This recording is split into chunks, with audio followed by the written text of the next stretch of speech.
new dawn is about the change we all have seen.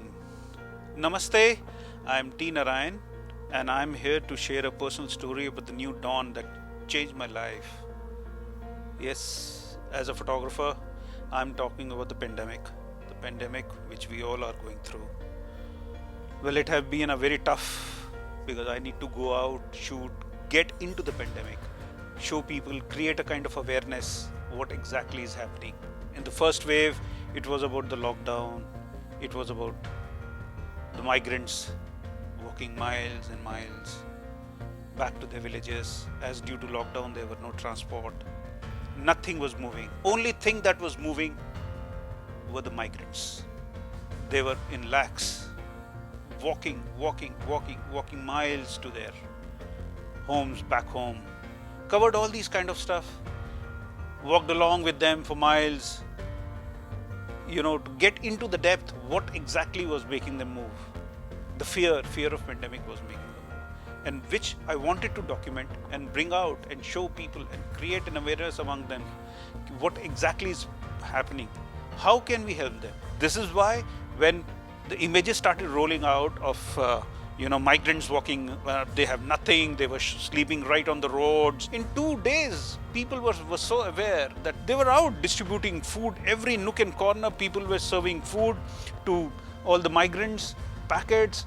There was no dearth of food, everything was available. The only problem they were facing was how to go about it. Like, for example, one of the images, of migrants where this person is there whom I met in the morning, 4 women and 4 men and a young child. Since morning, he was trying to board one of those essential services tempos or buses to cut across to reach somehow towards Lucknow, because his village was closer to Lucknow. And when I saw him in the evening, he was exhausted. The whole circumstances had brought him down. What kind of thing is happening? And it was only around 7:30 that he was able to push his family members into an open tempo, and he himself jumped into it with his the child, and he was facing me right when I was clicking those images, and the kind of red eyes and his tears flowing, it just broke me, what exactly is happening? Poor guy, this guy. The same thing continued, and next, people gasping for breath, they were just lying all over on the footpath outside the hospitals. If you see my images, you will see, people sitting outside, dying, just looking for some help, and their eyes, saying, "Save me, please save me." My God, it was kind of all the health centers, all the hospitals, they were packed. The same way was like the crematorium, the burial grounds, they were all overflowing. You go at night, 1 o'clock, 2 o'clock, bodies were burning because there was queues, you were given dates. And so all this was very important to document and tell people it was part of history. None of them would have seen these kind of images. Till now, my grandfather, parents, they have never seen this kind of scenario. They have seen wars, they have seen all that kind of thing, but they have not seen this kind of pandemic where, people are just dying. This was an unknown enemy. In a war, you know your enemy and you know whom to target. But here, you didn't know whom to target. Yourself, when you're coming home, you don't know whether you brought the enemy home or not. So as a photographer, all the precautions had to be taken. Quickly get your clothes washed, all that kind of sanitize yourself, and then come out and still that kind of thing lingers on, whether I'm okay, whether not. Every second day, third day, getting yourself checked, whether, you've got the virus or not.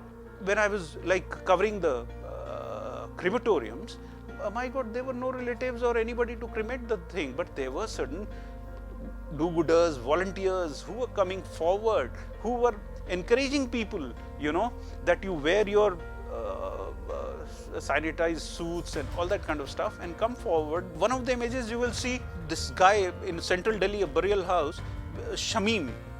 He was just a caretaker of the burial ground and with a measly salary of 3,000 rupees a month. And he used to bury about 10 to 15 people a month. But here, during the peak days, he was burying nearly 300 people. The burial ground was shrinking day by day with no space to bury. And he used to get only 100 rupees per burial. And what kind of safety? He used to just wear his salwar kameez and that kurta pajama, and he was doing the services. But there were certain, again, health workers, there were some do-gooders who were coming forward. They used to pray before the burial, and these are the things when we used to see, and I used to think, still some things are there. It is these kind of situations where photographer plays a very important role to create images, and through his powerful images, the kind of images I have produced, there are some humor parts also which I wanted to tell you.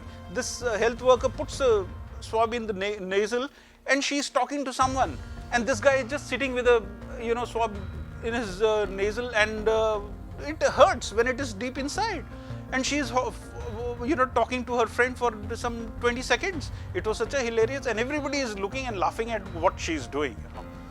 So some kind of light movements they crop up in between, but these are the movements which are very few in these kind of situations. Otherwise, the whole situation was terrible. I went to a health center where I saw a 3-month-old baby which had COVID, and these two health workers were moving around, taking her and taking care of, because mother also had this thing, so they wanted to separate the baby. It was so beautiful and lovely to see people go and help out each other. So New Dawn is all about creating awareness. New Dawn is all about becoming stronger. Wishing you all a very happy Republic Day. Jai Hind.